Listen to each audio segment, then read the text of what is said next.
What's up, everyone? Welcome to our channel, or welcome back if you've been here before. Thank you so much for clicking on today's video where I'm going to update you guys on week 2 of the Readathon. So if you're just now joining the Readathon, don't worry, it's never too late to join us. All you need to do is check out the videos linked in the description box below. There's a whole playlist for the Readathon if you would like to get caught up. It's called the Haunting of Reader's House Readathon. Sometimes it's abbreviated as the abbreviations of the Haunting of Reader's House. If you see that, it kind of looks like the word Thor. But you can quickly get caught up and join us over on the Discord if you would like to participate. But for week 2, I'm going to update you guys about Jonah and Sophie. Again, check out last week's video if you don't know who these characters are. Our goal for this week was to read 120 books. We read 136 the last time I checked before this video. So we'll get into next week's goal after I fill you guys in about Jonah and Sophie. So we were able to save them. So I'm going to read you guys the little script that we've prepared about Jonah and Sophie and their time in the haunted house.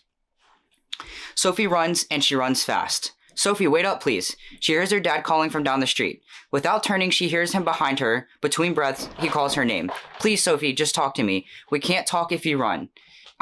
Sophie spins to face him, tears welling in her eyes. I just don't want a new mom. I already have one.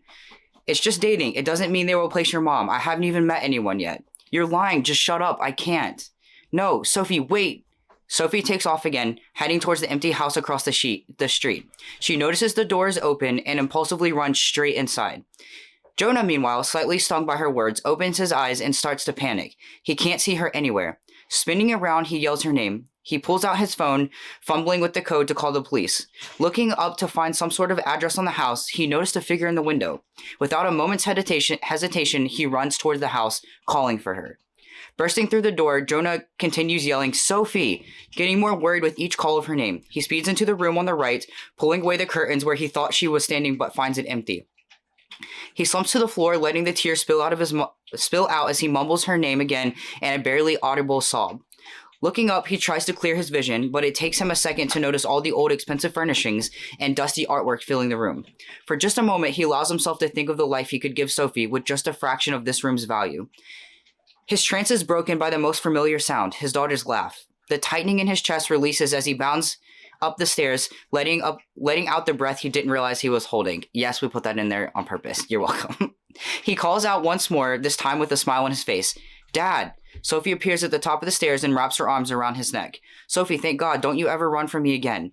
I know, Dad, I'm sorry, I was just upset. She hugs him tightly and he wishes she would never let go. But all too soon, she pulls away. Oh, Dad, come meet my new friend. Grabbing her dad's hand, she pulls him onto the landing and towards the room. Friend?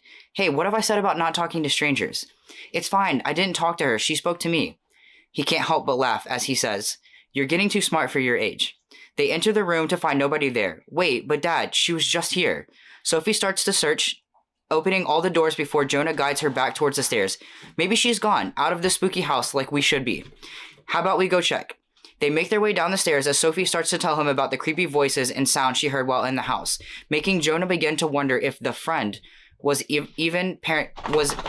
ever even human or of the paranormal. Alright, so congratulations, we saved Jonah and Sophie. This was one of the stories that I was most passionate about, and the next one is the one that I was the most passionate about, so these two are definitely, this week and next week are definitely my favorite weeks of the Readathon, and Neve's as well.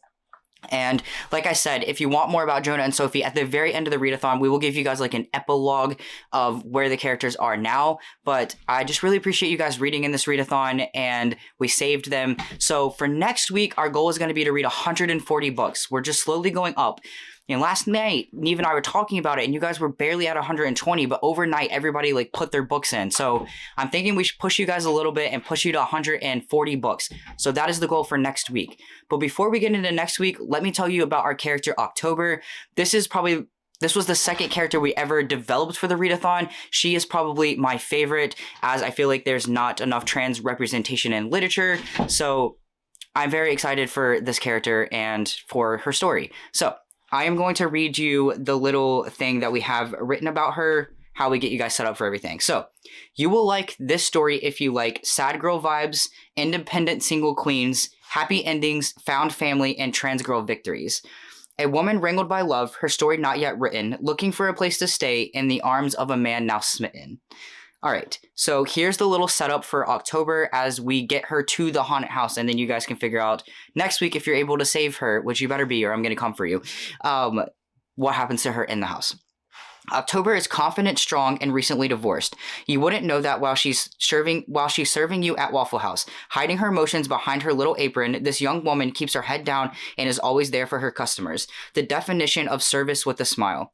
Once she is alone, however, in the spooky house she's called home for a while, her smile fades. She longs for a real place to belong again. Since divorced, October desires a man who will fight for her, who is kind and listens well, but also is passionate about keeping the relationship alive.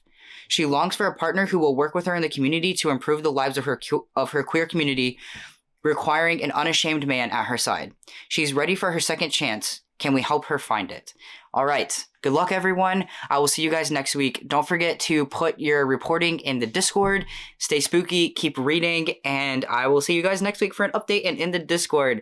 A very special thank you to all of our patrons. I'll see you guys next week. Bye.